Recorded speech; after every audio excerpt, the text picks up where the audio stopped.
Samajwadi party का अपना कोई वोट बैंक तो है नहीं।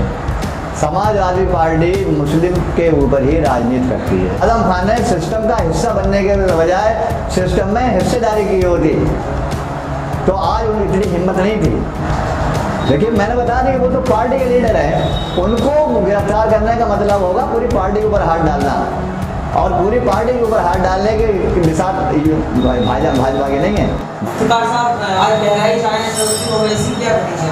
देखिए, बहराइच से ही शुरुआत कर रहे हैं, वो वहीं से शुरुआत कर रहे हैं। और बहराइच क्या, अब तो हमारा यूपी के अंदर, यूपी में ही मतलब ये के रहना है उनको। बहराइच से शुरुआत हो रही है। बहराइच से शुरुआत इसलिए हो रही है कि वहाँ पर जो है हमारा बहुत अच्छा मामला है, और इसलिए जब बहराइच से शुरुआत करेंगे हम, तो हमें ये भी दिखाना है कि ना योगी का वहाँ पे कुछ होगा और ना ही अखिलेश का कुछ होगा, बल्कि जो ओवैसी साहब का जो मामला चल रहा है, इसलिए वहाँ से शुरुआत कर रहे हैं। ये चुनाव की शुरुआत है एक तरह से बहराइच से जो किया। पहली बार जो है आए हैं इस इलेक्शन में बहराइच, और अब जो है जैसे ही असदुद्दीन ओवैसी आए हैं उसके बाद समाजवादी पार्टी के नेताओं ने लगातार बयानबाजी शुरू कर दी, क्या कहेंगे? देखिए, पहली बार नहीं, वो तो दूसरी बार आए बहराइच ही। पहले बार आप पहले भी आ चुके हैं, उधर पूर्व साइड में पहले आए थे वो। समाजवादी पार्टी का अपना कोई वोट बैंक तो है नहीं। समाजवादी पार्टी मुस्लिम के ऊपर ही राजनीति करती है, और उसमें भी जो सबसे बड़ा रोल था, जिनको के जेल में जाने के बाद मेरी मुराद है मोहम्मद आजम खान साहब से, कि जेल जाने के बाद समाजवादी पार्टी ने उनके लिए कुछ भी नहीं किया। लिहाजा जो वोट मुस्लिम था उनके पास, उसी पे वो राजनीति करते थे, क्योंकि 7% यादव वोट है।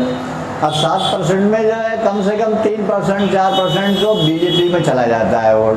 वो ये देखते हैं कि अगर कोई मुस्लिम कैंडिडेट है तो वो छिटक जाते हैं, बीजेपी में चले जाते हैं। अगर कहीं उनका गंगवार है या कोई और है, इस तरीके से अगर कोई है तब तो ठीक है, वरना यादव भी पूरा वोट नहीं मिलता है, मुस्लिम वोट मिलता है उनको, और डट के मिलता है। आपको याद होगा कि एक बार पिछले 2012 के चुनाव में या 2007 के चुनाव में, जब मायावती ने कहा था कि मुस्लिम वोट जो है 70% समाजवादी पार्टी को चला गया, मुलायम सिंह को चला गया, तो मुलायम सिंह ने ये कहा था कि 70% नहीं, मुझे तो 100% वोट जो है मुसलमानों का 100% वोट मिला है। तो वो उनकी बात भी सच्चाई थी, मुस्लिम वोट पर ही वो राजनीति करते थे। लेकिन मुसलमानों के साथ में उन्होंने जो अब ख़ास तौर से जो रवैया अपनाए हुए हैं, तो वो कहते हैं सॉफ्ट हिंदुत्व की तरफ जा रहे हैं। इतनी मॉब लिंचिंग हो गई, इतने वाक़यात हो गए, इतने कांड हो गए, आजम खान साहब वहाँ हैं, यूनिवर्सिटी बर्बाद हो गई, लेकिन उसके बावजूद भी समाजवादी पार्टी ने कुछ नहीं किया। तो इसलिए मुसलमानों के ऊपर ही वो राजनीति करते थे। अब उनको ये लग रहा है कि जब ये आए हैं तो अब ये कर रहे हैं हिस्सेदारी की बात, कि हिस्सेदारी की बात। बल्कि मैंने अभी अपने जो सोशल मीडिया है, मेरा फेसबुक चलता है, मैंने उस पर एक अकाउंट डाला था कि अगर मोहम्मद आजम खान साहब सिस्टम का हिस्सा बनने के बजाय सिस्टम में हिस्सेदारी मांगते तो आज इस नौबत को शायद नहीं आते। ओवैसी साहब ने लोगों को यही पैगाम दिया है कि सिस्टम में हिस्सा लीजिए, आप सिस्टम का हिस्सा मत बनिए, सिस्टम में हिस्सेदारी कीजिए। लिहाजा जब हम बड़ी तादाद में हैं और हमारे ऊपर ही समाजवादी पार्टी अपनी सरकार बनाती है, तो फिर इसलिए आज लोगों का रुझान ओवैसी साहब की तरफ को हुआ कि ओवैसी साहब जो है पार्टी की बात कर रहे हैं और पार्टी में हिस्सेदारी की बात कर रहे हैं और लोगों के हुकूक दिलाने की बात कर रहे हैं। और सिर्फ ऐसा नहीं है कि वो मुसलमानों के लिए कहते हों, वो कहते हैं हिस्सेदारी होना चाहिए। जो लोग भी हैं, जिस संख्या में भी हैं, या जो पार्टियां हैं, अगर उन पार्टियों के जो लीडर हैं उनको उनकी कास्ट के हिसाब से हिस्सेदारी मिलना चाहिए।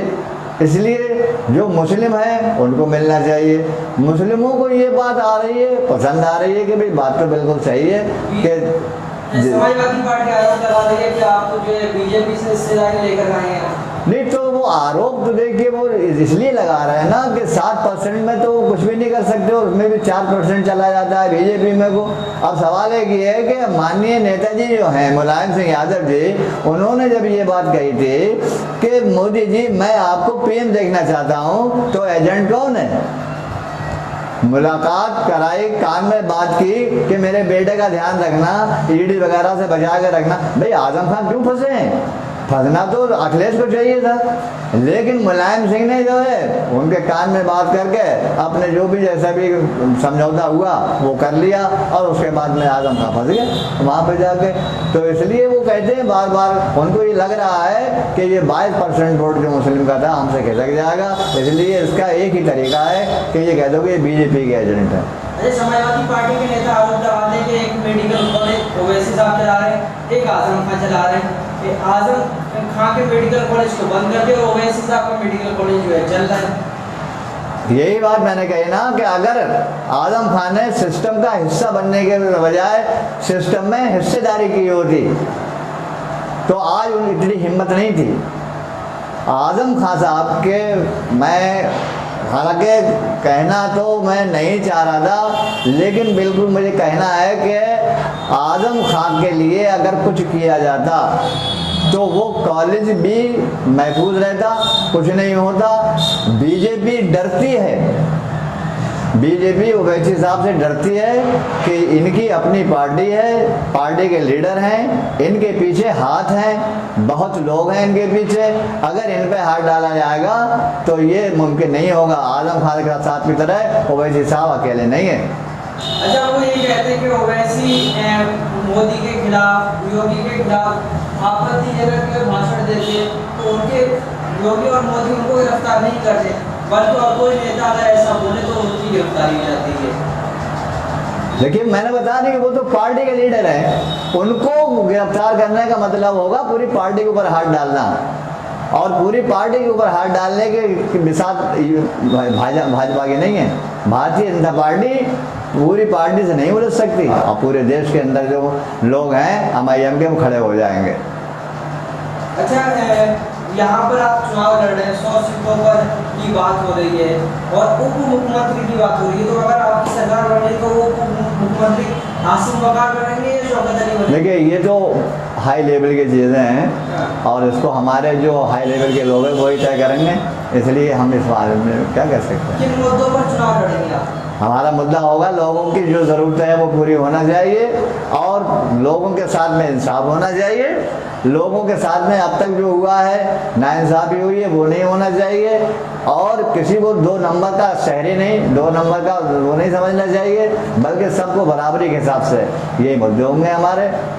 क्या लगता है अखिलेश यादव को सॉफ्ट हिंदुत्व की राजनीति उतर आए हैं? अलीगढ़ मुस्लिम यूनिवर्सिटी में मुस्लिम सब हटा देते हैं, ब्रिगेडियर उस्मान की जयंती उन्हें याद नहीं, उनको वीर अब्दुल हमीद की जयंती याद नहीं। वो उनको डर लगता है ना इस बात के लिए, उनको ये लगता है 2 चीज़ें हैं इसमें। एक तो वो ये समझते हैं कि मुसलमानों के पास विकल्प नहीं है, मुसलमान हर हाल में हमारे साथ में आएगा, जाएगा कहाँ। कांग्रेस जो है वो खत्म हो चुकी है, कांग्रेस का इतिहास भी अच्छा नहीं रहा है मुसलमानों को लेकर, बीजेपी में मुसलमान जाएगा नहीं।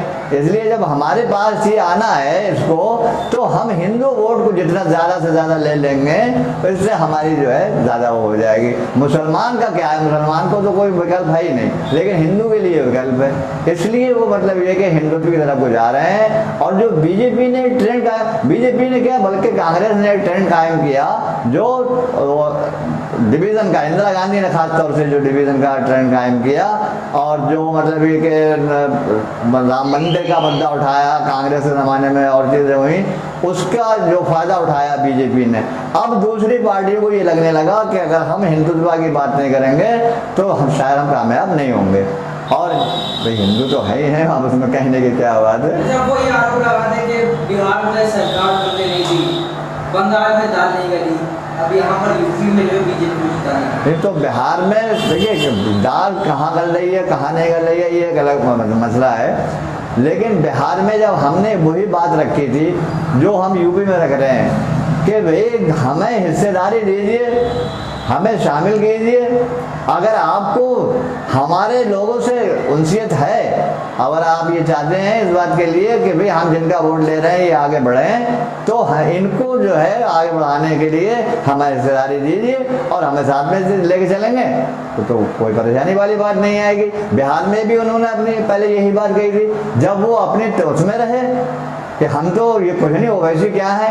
अब जब देख लिया कि ओवैसी ये हैं, तब उसके बाद में कह रहे हैं कि ये हरवा दिया और वो हरवा दिया और वोट काट लिया और ये काट लिया। लेकिन इसके बावजूद ये देखिए कि कांग्रेस ने जितनी सीटें खड़ी की थी उसमें कांग्रेस को कितने परसेंट जीत मिली है, और हमने जितनी सीटें वहाँ पे खड़ी की थी उसमें हमें कितने परसेंट वोट मिली है, और जो लोग हमारे हारे भी हैं वहाँ पे वो कितने कम मार्जिन से हारे हैं। राजभर साहब कह रहे हैं कि अगर ओवैसी यूपी की वोटर बन जाते हैं तो हम उनको मुख्यमंत्री बना देंगे। राजभर साहब कहते हैं अगर ओवैसी यूपी के वोटर बन जाए, यूपी का जो है पहचान पत्र हो उनका, तो हम उनको यहाँ से मुख्यमंत्री बना देंगे। बनना चाहिए ओवैसी सब यूपी का। देखिए ये सब चीज़ें तो वही तय करेंगे ना। अब ये जो बड़े लेवल की चीज़ें हैं, कौन मुख्यमंत्री रहेगा, किसकी हिस्सेदारी होगी। आज की मीटिंग से आज की जो रैली है, आज जो आए हैं ओवैसी, इससे क्या बदलाव आएगा? बदलाव देखिए यहाँ का आदमी तो देख रहा है ना कि ये ओवैसी साहब आए यहाँ पे लोगों से सभाएं करें, लोगों से मतलब ये फेस टू फेस बात करें, उसके बाद में वो फिर लोग जुड़ेंगे और इससे बहुत बड़ा बदलाव आएगा। लोगों का रुझान एकदम होगा पार्टी की तरफ को और मैं ये की तरफ को। शुक्रिया।